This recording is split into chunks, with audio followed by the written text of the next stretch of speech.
welcome back to Academic Platform. I am Megha Tiwari. So friends, today we are going to discuss Unit 4 for BCom final year students.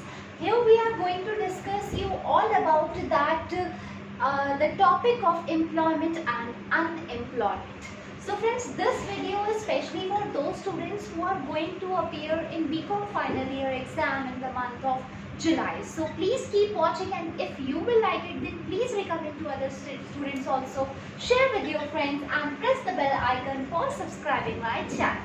So friends, आज हम लोग discuss करने वाले हैं employment and unemployment के topic के बारे में। तो गाइस, इस जो हमारे यूनिट के अंदर जो हमारा सबसे ज़्यादा डिस्क्रिप्शन रहेगा, जैसे कि आप देख रहे होंगे कि what is the nature of unemployment, कि अनएम्प्लॉयमेंट का बेसिकली नेचर क्या होता है, वाई अनएम्प्लॉयमेंट, मतलब अनएम्प्लॉयमेंट बेसिकली हमारी कंट्री के लिए एक सबसे ज़्यादा मेजर प्रॉब्लम कैसे बन गई है। तो इस यूनिट में हम लोग यही चीज़ें डिस्कस करेंगे कि कौन कौन से ऐसे प्लान्स बनाए गए अनएम्प्लॉयमेंट को हमारी कंट्री से इरेडिकेट करने के लिए, कम करने के लिए, ताकि हमारी ग्रोथ हो, हमारी डेवलपमेंट हो, जो कि बहुत ही ज़्यादा ज़रूरी है। तो फ्रेंड्स, आज इस यूनिट में हम सबसे पहले जो डिस्कस करेंगे, हम डिस्कस करेंगे that what is the nature of unemployment, why unemployment is literally a very big problem for our country,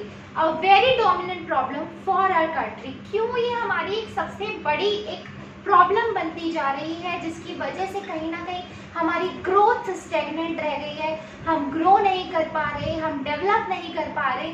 तो अनएम्प्लॉयमेंट बेसिकली एक सबसे बड़ा मेजर जो है हमारी कंट्री का एक पार्ट है, जिसकी वजह से हमारे रूरल एरियाज भी इफेक्ट हो रहे हैं, अर्बन एरियाज भी इफेक्ट हो रहे हैं, और साथ के साथ हमारी ओवरऑल पूरी कंट्री के ऊपर एक ड्रास्टिक इफेक्ट देखने को मिल रहा है।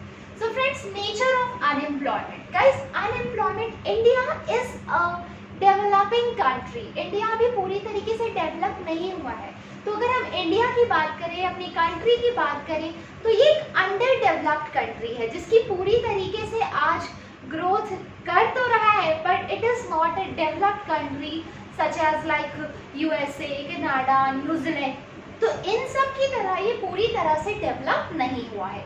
वाई? बिकॉज यहाँ पर हमारी अभी भी इंफ्रास्ट्रक्चर की कमी है, बहुत सारी ऐसी चीज़ें हैं जिनकी शॉर्टेज हो रही है, डेफिशिएंसी है हमारी कंट्री के अंदर।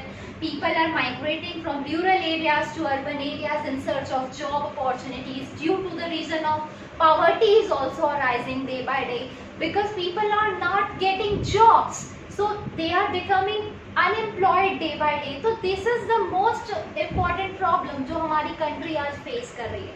तो गाइज, अनएम्प्लॉयमेंट की अगर हम बात करें तो इंडिया एक बेसिकली एक अंडर डेवलप्ड कंट्री है, जो कि डेवलप कर रहा है पर पूरी तरह से डेवलप नहीं हुआ है। So friends, unemployment in rural areas, हम बात कर रहे हैं रूरल एरियाज की। अगर हम रूरल एरियाज की बात करें तो वहाँ पे दो तरह की अनएम्प्लॉयमेंट पाई जाती है। जैसे कि पहली बात होती है सीजनल अनएम्प्लॉयमेंट, बिकॉज अनएम्प्लॉयमेंट अगर हम रूरल एरियाज की बात करें तो वहाँ पे करीब हमारे देश का 80% ऐसा हिस्सा है, 75 to 80% जो पार्ट है वो आज भी एग्रीकल्चर सेक्टर के अंदर इन्वॉल्व है। They are involve basically in agriculture sector moreover. तो अगर हम देखा जाए तो सीजनल अनएम्प्लॉयमेंट की यहाँ पे हम लोग बात करेंगे। सीजनल एम्प्लॉयमेंट का मतलब होता है जब लोग अनएम्प्लॉयड हो जाते हैं on the basis of seasonal factors. Suppose मान लो कि जैसे विंटर्स आने वाले हैं, तो विंटर्स में वुलेंस की डिमांड ज़्यादा बढ़ जाती है, तो लोग वुलेंस की प्रोडक्शन बढ़ा देते हैं।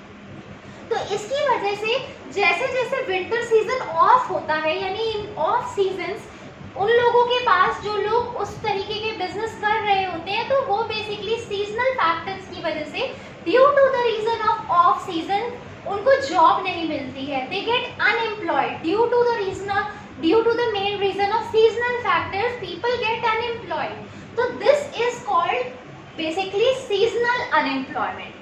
तो अब जब सीजनल अनएम्प्लॉयमेंट में जो रूरल एरियाज के लोग होते हैं वो धीरे धीरे अर्बन एरियाज की तरफ शिफ्ट कर जाते हैं, because for the need of job. Because job होगी तभी आपका बेसिकली अर्निंग होगा तभी जाके आप अपना एक स्टैंडर्ड ऑफ लिविंग को मेंटेन कर पाओगे, आप अपनी बेसिक साइकोलॉजिकल नीड्स को फुलफिल कर पाओगे, सोशल नीड्स को फुलफिल कर पाओगे। तो बहुत सारे ऐसे फैक्टर्स होते हैं। तो guys, unemployment in rural areas, एक सीजनल अनएम्प्लॉयमेंट का बेसिक कॉन्सेप्ट ये है कि जब ऑफ सीजन होता है तो लोगों को जॉब नहीं मिलती, people get unemployed during the off season. तो this is the most important factor जो कि हमारी अनएम्प्लॉयमेंट का एक फैक्टर है और जिसकी वजह से हमारी पूरी ओवरऑल कंट्री जो है वो सफर कर रही है। सिमिलरली गाइस, अगर बात करें पेरिनियल या डिस्गाइज्ड अनएम्प्लॉयमेंट, दोनों ही सेम चीज होती है। ये सबसे ज्यादा रूरल एरियाज में पाई जाती है। गाइस, पेरिनियल या डिस्गाइज्ड अनएम्प्लॉयमेंट का मतलब होता है जहाँ पे जितने लोगों की जरूरत है उससे ज्यादा लोग वहाँ पे एंगेज्ड है। This is called disguised unemployment. Suppose मान लीजिए कि किसी पर्टिकुलर डिपार्टमेंट के अंदर सिर्फ 20 लोगों की जरूरत है पर वहाँ पे 25 लोग काम कर रहे हैं, तो जो 5 लोग एक्स्ट्रा वहाँ पे वर्कर्स काम कर रहे हैं, दे आर वर्किंग, तो हमें जो फालतू का उनको पैसा देना पड़ रहा है, फालतू की सैलरी देनी पड़ रही है, फालतू का वेज रेट देना पड़ रहा है। तो ये सब चीजें नहीं होनी चाहिए बिकॉज वो जो 5 एक्स्ट्रा वर्कर्स है उनका हमारे डिपार्टमेंट के अंदर, हमारे ऑर्गेनाइजेशन के अंदर आउटपुट 0 है। तो this is called disguised unemployment, जो कि अर्बन एरियाज में भी काफी देखने को मिलती है एंड साथ के साथ रूरल एरियाज के अंदर भी काफी ज्यादा पाई जाती है। सो गाइस, नेक्स्ट इज हमारा जो हम अब अर्बन एरियाज की कॉन्टेक्स्ट से सोचते हैं कि सपोज मान लो आज हम लोग शहरों में रहते हैं तो यहाँ पर किस तरह की अनएम्प्लॉयमेंट देखने को मिलती है। फ्रेंड्स, यहाँ पर बात हो रही है unemployment among the industrial workers. अब इंडस्ट्रियल वर्कर्स के अंदर क्या होता है, सपोज मान लो कि ये जो सीजनल अनएम्प्लॉयमेंट है, सीजनल अनएम्प्लॉयमेंट की वजह से during the off season people get migrate from rural areas to urban areas in search of job opportunities.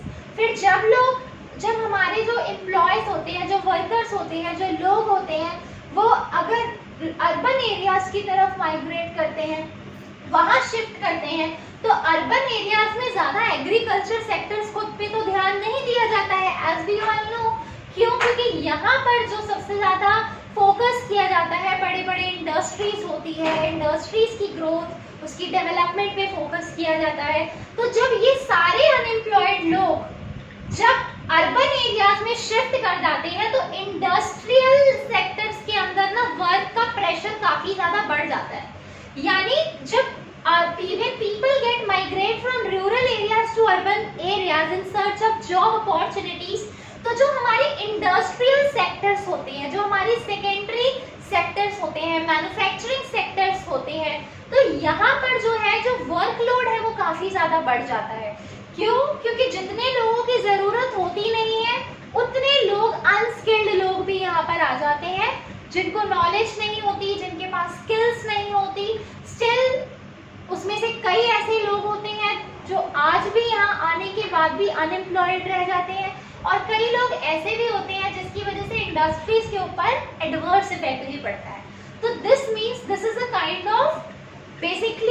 Kind of unemployment among the industrial workers, जिसकी वजह से हमारी इंडस्ट्रीज भी सफर कर रही है, वर्कर्स की स्किल्स नहीं बढ़ रही, इम्प्रूव नहीं हो रही, they are not properly trained, they are not properly developed, but still they are facing a lot of problems. तो this is also kind of unemployment, जिसकी वजह से हमारी कंट्री के ऊपर एडवर्स इफेक्ट देखने को मिल रहा है और ये सबसे ज्यादा अर्बन एरियाज में पाई जाती है। Guys, next is in unemployment among the educated middle class people. Yes, आज के टाइम में क्या है, अगर हम अर्बन एरियाज में देखें, मिडिल क्लास लोगों को देखें तो they are very well educated, बहुत अच्छी उन्होंने एजुकेशन की, अच्छी अच्छी यूनिवर्सिटी से उन्होंने पढ़ाई की, सब कुछ किया, but still they are not getting job. Why? This is the reason of unemployment among the educated, well educated middle class people. They are very well educated, their skills are very high graded, but still they are not getting jobs due to the reasons of opening of the job vacancies. जैसे suppose मान लीजिए कि अभी जो है हमारा lockdown period चल रहा है, ठीक है, कोविड-19 की वजह से सब लोग अपने घर में हैं, तो अब हम क्या सोच सकते हैं अपनी इकोनॉमी के बारे में कि आगे आने वाले टाइम में क्या हमारी बेसिकली जो जॉब्स होगी, जॉब क्रिएशंस होगा, उस पर बहुत ही ज़्यादा ड्रास्टिक इफेक्ट देखने को मिलेगा। लोगों को काम नहीं मिलेगा, पीपल विल गेट अनएम्प्लॉयड। इन सब चीज़ों की वजह से अगर हम देखा जाए कि इस लॉकडाउन के कुछ एडवांटेजेस भी हैं, पर साथ के साथ कुछ डिसएडवांटेजेस भी हैं। आज के टाइम में लोग टेक्नोलॉजीज की तरफ आगे बढ़ रहे हैं, लोग इसका बहुत अच्छी तरीके से यूटिलाइजेशन कर रहे हैं, घर बैठ के काम कर रहे हैं, कॉस्ट कम लग रही है, टेक्नोलॉजिकली आप अपग्रेड हो रहे हो। पर दूसरी तरफ देखा जाए तो हमारी इकोनॉमी के ऊपर इसका बहुत ज़्यादा एडवर्स इफेक्ट भी देखने को मिल रहा है, because people are not getting job, vacancies नहीं ओपन हो रही है, अच्छे वेल एजुकेटेड पीपल हैं जिनके पास अच्छी स्किल्स हैं, still they are not getting job. This is the reason of unemployment among educated middle class people. So this is also basically cause of urban areas unemployment. तो guys, I hope ये topic आपको बहुत अच्छे से clear हुआ होगा। अब हम पढ़ेंगे steps taken by government in creating additional job opportunity। अब बहुत सारी जॉब अपॉर्चुनिटीज को क्रिएट करने के लिए, बिकॉज अनएम्प्लॉयमेंट दूर कैसे होगी? सबसे अच्छा रीजन, अनएम्प्लॉयमेंट दूर होगी जब लोगों को जॉब मिलेगी। जब हम ज्यादा से ज्यादा जॉब अपॉर्चुनिटीज को इंक्रीज करेंगे अपनी कंट्री के अंदर, चाहे वो रूरल एरियाज के अंदर हो, चाहे वो अर्बन एरियाज के अंदर हो, पर अगर job creation is very necessary, अगर हम जॉब क्रिएट नहीं कर रहे हैं लोगों के लिए, तो people will get unemployed completely. वो अपनी बेसिक साइकोलॉजिकल नीड्स पूरी नहीं कर पाएंगे, अपना स्टैंडर्ड ऑफ लिविंग नहीं मेंटेन कर पाएंगे, तो बहुत सारे ऐसे रिजल्ट्स आएंगे, ऐसे कॉन्सिक्वेंसेस होंगे सिर्फ अनएम्प्लॉयमेंट की वजह से। हमारी पॉवर्टी बढ़ेगी, तो हमारे जो देश है, हमारी जो कंट्री है, वो कहीं ना कहीं स्टेगनेंट हो जाएगी, रुक सी जाएगी, थम सी जाएगी। तो ऐसा नहीं करना है हमें। तो गवर्नमेंट ने बहुत सारे ऐसे मेजर स्टेप्स भी उठाए हैं in order to create additional job opportunities. जैसे कि हम देख सकते हैं कि organising rural development programmes with an outlay of ₹100 crore. हम रूरल एरियाज की अगर हम बात करें तो रूरल एरियाज को बढ़ाने के लिए, वो बेसिकली रीजन्स जो कि बैकवर्ड है, those reasons which are very backward, जो कि रूरल एरियाज के अंदर कवर होते हैं, जहाँ पे वाकई, जहाँ एक ऐसा बेसिकली जो पार्ट है हमारी कंट्री का जिसको वाकई बूस्ट करने की ज़रूरत है, वाकई आगे बढ़ाने की ज़रूरत है, ज़्यादा से ज़्यादा यहाँ पे जॉब क्रिएशन की ज़रूरत है ताकि लोगों को काम मिले। बिकॉज जब लोगों को काम मिलेगा तो इसी वजह से उनका स्टैंडर्ड ऑफ लिविंग भी रेज होगा, और साथ के साथ हमारी कंट्री की जीडीपी बढ़ेगी, हमारी नेशनल इनकम बढ़ेगी, एंड अल्टीमेटली एक टाइम ऐसा आएगा कि रूरल एरियाज भी काफ़ी तेज़ी से ग्रो करेंगे, एंड एक दिन हमारी कंट्री जो है वो डेवलप्ड कंट्री कहलाएगी। तो गाइस, यहाँ पर फोकस किया हमारी गवर्नमेंट ने ऑर्गेनाइजिंग सम रूरल एरियाज प्रोग्राम। बहुत सारी गवर्नमेंट की कुछ सिलेक्टेड डिस्ट्रिक्ट्स होती थी, उस डिस्ट्रिक्ट में उन्होंने प्लान बनाया 100 करोड़ का। क्यों? Just to basically upgrade the rural areas. यहाँ पे कुछ प्लान्स बनाए गए, बहुत सारी पॉलिसीज बनाई गई, कुछ प्रोग्राम्स लॉन्च किए गए, उसके ऊपर इतना पैसा भी खर्च किया गया just for the upgradation of rural areas, ताकि रूरल एरियाज की डेवलपमेंट हो, ग्रोथ हो, ज़्यादा से ज़्यादा एग्रीकल्चर पे लोग ध्यान दें, साथ के साथ टेक्नोलॉजिकली अपग्रेड भी करें खुद को, जो कि बहुत ज़्यादा ज़रूरी है। हर घर में हर पर्सन को जॉब मिले ताकि हर फैमिली की एक इनकम आए। तो यहाँ पर कुछ ऐसे प्रोग्राम्स लॉन्च किए गए जहाँ पर बेसिकली सबसे ज़्यादा फोकस था जॉब अपॉर्चुनिटीज़ को क्रिएट करने का। Similarly, small farmers development agencies for giving credit facilities to the farmers, ₹67.5 crore for establishment of projects। Guys, यहाँ पे क्या किया गया कि जो हमारे रूरल एरियाज के छोटे छोटे स्केल पे फार्मर्स हुआ करते थे, स्मॉल फार्मर्स डेवलपमेंट एजेंसीज बनाई गई, जिसका बेसिकली मेन मोटिव ये था कि हमें उनको क्रेडिट फैसिलिटीज को जनरेट करना है। क्रेडिट फैसिलिटीज को जनरेट करना मतलब ज़्यादा से ज़्यादा अच्छे फाइनेंशियल इंस्टीट्यूशंस खुलवाना, जैसे कि नाबार्ड बहुत फेमस नाम है, जो कि बेसिकली ये क्या करता है, this is for the agriculture purpose only. यहाँ पे क्या होता है, हम क्रेडिट फैसिलिटीज देते हैं फार्मर्स को, उनकी हेल्प करते हैं, हम प्रोजेक्ट्स बनाते हैं, अच्छे अच्छे कुछ प्रोजेक्ट्स के ऊपर काम करते हैं जिससे हमारे फार्मर्स की ग्रोथ होती है। हम फार्मर्स को बेसिकली बूस्ट करते हैं टेक्नोलॉजी की तरफ आगे बढ़ने के लिए, जिसके ऊपर एक आउटले इन्होंने 67 करोड़ समथिंग का इन्होंने एक्सपेंडिचर भी किया अपने प्रोजेक्ट्स के ऊपर, ताकि हर फार्मर को क्रेडिट फैसिलिटीज मिले, फार्मर्स अपने एग्रीकल्चर के बिजनेस को आगे बढ़ाएं।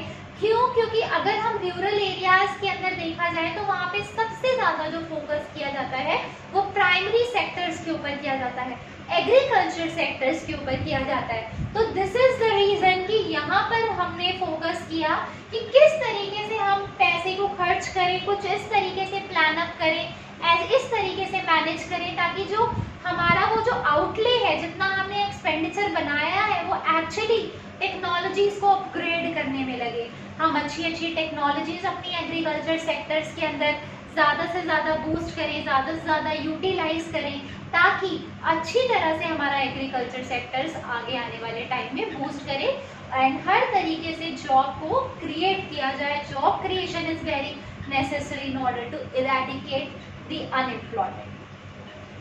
सिमिलरली कुछ मार्जिनल फार्मर्स होते थे and agriculture labour to provide credit facilities to marginal farmer for the occupation like breeding, fish culture, poultry, etc.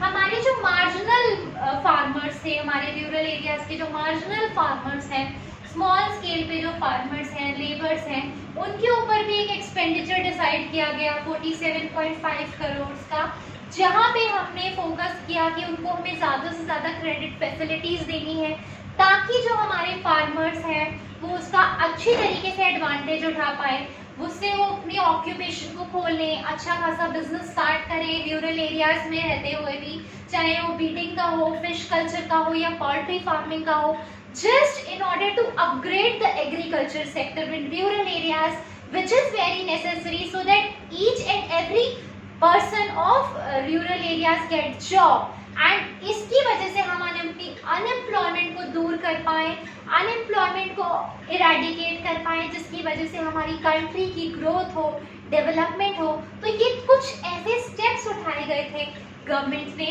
Specially rural areas के अंदर, रूरल एरियाज की ग्रोथ को लेकर, ताकि एग्रीकल्चर के अंदर लोग ज़्यादा से ज़्यादा ऑक्यूपाइड हो। ज़्यादा से ज़्यादा ऑक्यूपाइड होंगे तो पीपल माइग्रेट नहीं करेंगे रूरल एरिया से अर्बन एरियाज में। तो अगर अर्बन एरियाज में भी बहुत ज़्यादा प्रेशर बढ़ जाएगा पॉपुलेशन का, तो बहुत सारे ऐसे लोग होंगे कि जिनका जो काम भी कर रहे होंगे पर उनका आउटपुट लेवल 0 होगा। तो बेसिकली यहाँ हम लोगों को क्या करना है गाइस, देखो हमें दोनों को बैलेंस करते हुए चलना है। अर्बन एरियाज हो या रूरल एरियाज हो, दोनों हमारी कंट्री का एक डोमिनेंट पार्ट है। तो यहाँ ज़रूरी है कि हमारी गवर्नमेंट जितना ज़्यादा अर्बन एरियाज के ऊपर फोकस कर रही है, उतना ही ज़्यादा वो रूरल एरियाज के ऊपर भी फोकस करें, अच्छे अच्छे प्रोग्राम्स लॉन्च करें जिससे रूरल एरियाज की भी ग्रोथ हो, डेवलपमेंट हो। बिकॉज दोनों के ऊपर अगर हम ध्यान देंगे, बराबर ध्यान देंगे, रूरल एरियाज के ऊपर भी एंड अर्बन एरियाज के ऊपर भी, तब जाके हमारी जो मेजर प्रॉब्लम है हमारी कंट्री की, जैसे lack of management system, lack of basically lack of facilities, people are not getting proper facilities है, चाहे वो एजुकेशनल फैसिलिटीज़ हो, इंफ्रास्ट्रक्चर फैसिलिटीज़ हो, चाहे बेसिकली हमारी जॉब को क्रिएट करने के लिए जो बहुत सारे ऐसे कदम हैं वो उठाए जाए ताकि रूरल एरियाज़ की भी ग्रोथ हो और अर्बन एरियाज़ की भी ग्रोथ हो। एंड एक दिन ऐसा है कि हमारी पूरी कंट्री वाकई जो है वो पूरी तरह से डेवलप हो पाए। तो बहुत सारे ऐसे स्टेप्स उठाए गए थे। तो ये हमारा बहुत ही इंपॉर्टेंट टॉपिक है जो कि आपके एग्जामिनेशन पॉइंट ऑफ व्यू से बहुत इंपॉर्टेंट है कि what is the nature of unemployment in rural areas and urban areas. Rural areas के अंदर कौन कौन सी अनएम्प्लॉयमेंट पाई जाती है, सीजनल या पेरिनियल डिस्गाइज अनएम्प्लॉयमेंट, जिसके बारे में हमने पढ़ लिया। सिमिलरली अर्बन एरियाज के अंदर अनएम्प्लॉयमेंट होती है among industrial workers and among educated middle class people. अच्छे खासे जो पढ़े लिखे लोग हैं, still they are not getting good job due to the pressure of basically workers who are migrating from rural areas to urban areas in search of job opportunities. तो basically ये बहुत सारे ऐसे स्टेप्स हैं जो कि हमारे गवर्नमेंट ने स्टार्ट किए, लॉन्च किए इन ऑर्डर टू, कुछ ऐसे स्टेप्स इन्होंने आगे बढ़ाए जिसकी वजह से हम एडिशनल जॉब अपॉर्चुनिटीज को क्रिएट कर सकते हैं. तो this is the very important topic जो कि आपके एग्जामिनेशन पॉइंट ऑफ व्यू से काफ़ी ज़्यादा इंपॉर्टेंट है. Then please study it in brief. यहाँ मैंने पढ़ा दिया, एक बार आप बुक से भी पढ़ के देख लीजिए सो दैट आपको जो कॉन्सेप्ट हो वो आपका क्लियर हो जाए. आई होप आपको ये वीडियो अच्छी लगी हो friends, and if you will like it then please recommend to other students also, share with your friends and press the bell icon for subscribing my channel. Thank you so much.